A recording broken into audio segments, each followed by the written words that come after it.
It's an honor for me to induct this one person, a person who I got to know personally as a wrestler and as a friend. Someone who was on the very first card I ever attended in 1959 as a birthday present for my father on December 29th. Years later, I would be driving this man to different shows. We would converse, we'd have coffee, and we would talk about life in general. Well, let me tell you something.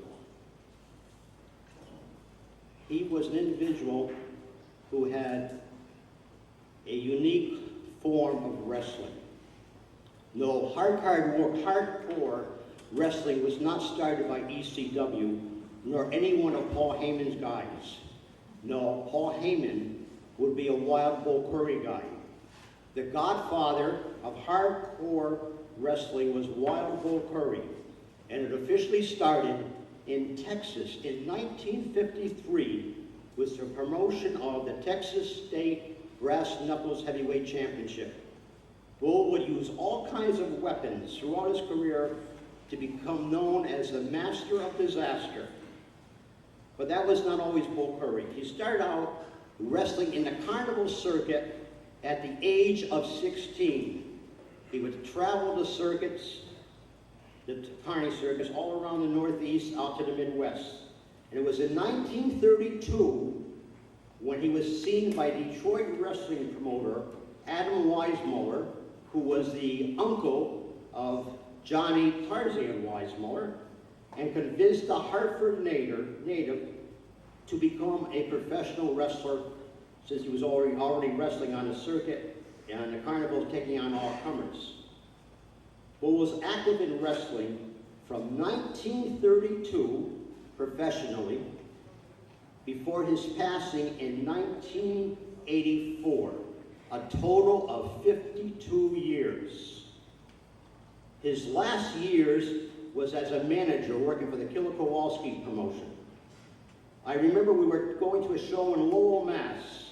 And as we arrived in the parking lot, as we headed to the arena, a woman yells out, Bull Curry, I thought you were dead." Bull walks up to her and says, "Lady, you look like death walked over." He was an instant success in Detroit, and believe it or not, for his good looks. In his younger pictures, he was a dashing individual. He could have been a leading man. But while he took over Detroit, became very well known. He was on top of the bills in Detroit in the 1930s and continued right through to the 1970s. You know, the internet never lies, right, Howard? Never lies. Well, I'm going to tell you, it does lie. I read a post some years ago from a knowledgeable wrestling fan who stated that Lou Thez hated Bull Curry and vice versa. Nothing could be further than the truth. When Flying Fred Curry was breaking into business, Papa called his friend Lou and sent Fred down to Lou to have him train him. When Bull passed away in 85, I called Charlie Thez to tell her. Lou was on tour to Kuwait and other Middle Eastern countries. She said she would tell Lou when he called that night. She called me back the next day and said that the champ was choked up when he heard the passing of his friend. In going over some wrestling memorabilia of Bull's, I noticed that one of his arch rivals was Chuck Bull Montana. They wrestled in a main event in Detroit in 1946. It was a gimmick match. It was a boxing match, 10 rounds. Bull would always save everything from the orders of his wife.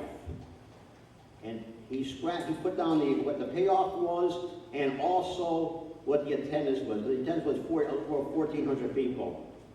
20 years later, in 1966 in Springfield, Massachusetts, my last card before I went in the United States Army, a program promoted by Tony Santos drew 400-odd fans, with the main event being Bull Montana against Wild Bull Curry in a 10-man, about boxing match.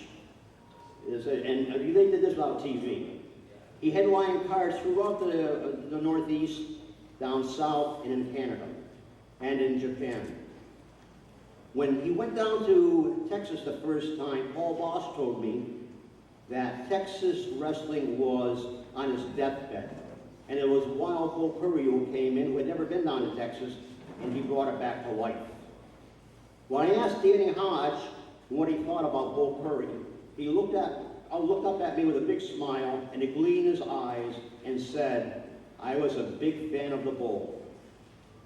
From his rough edges and tough guy appearance in the ring was just reverse on the outside.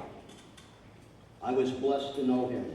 His time away from the ring was to be with family, sitting in a lounge chair, smoking a cigar, and listening to the Boston Red Sox. He was also fond of gardening. I remember so well one summer day when he walked into my place of employment in Hartford at the Trailways bus terminal and brought in a bushel of vegetables for me. The man with bushy eyebrows, 2 cauliflower ears, a shiny smile, became a legend which no one has ever come close to, in my opinion, or will. It is indeed an honor to induct Bull Curry into the New England Wrestling Hall of Fame. And will John Callahan please come forward and accept the award?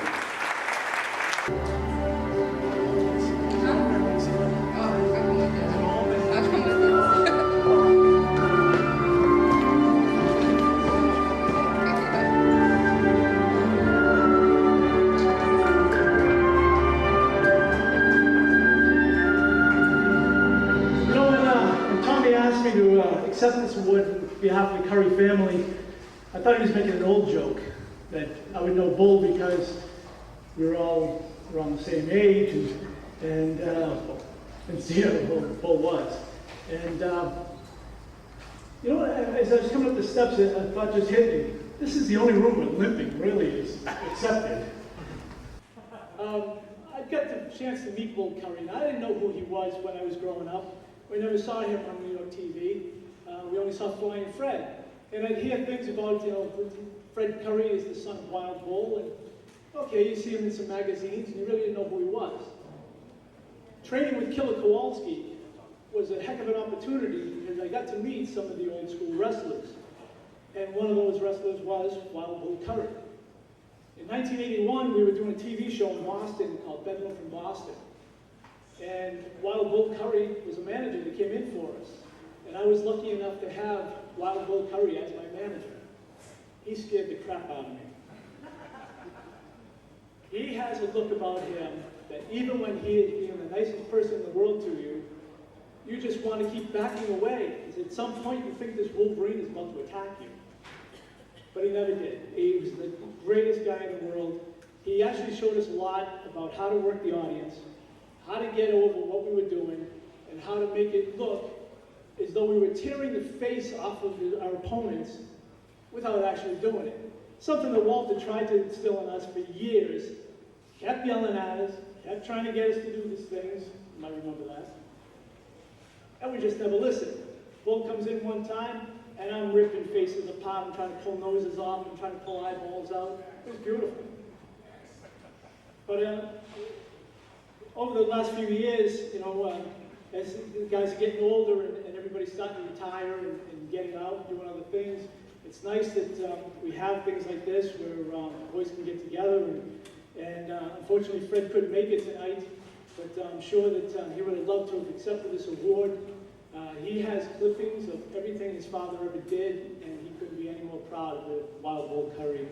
So on behalf of the Curry family, I want to thank New England Pro Wrestling and all of you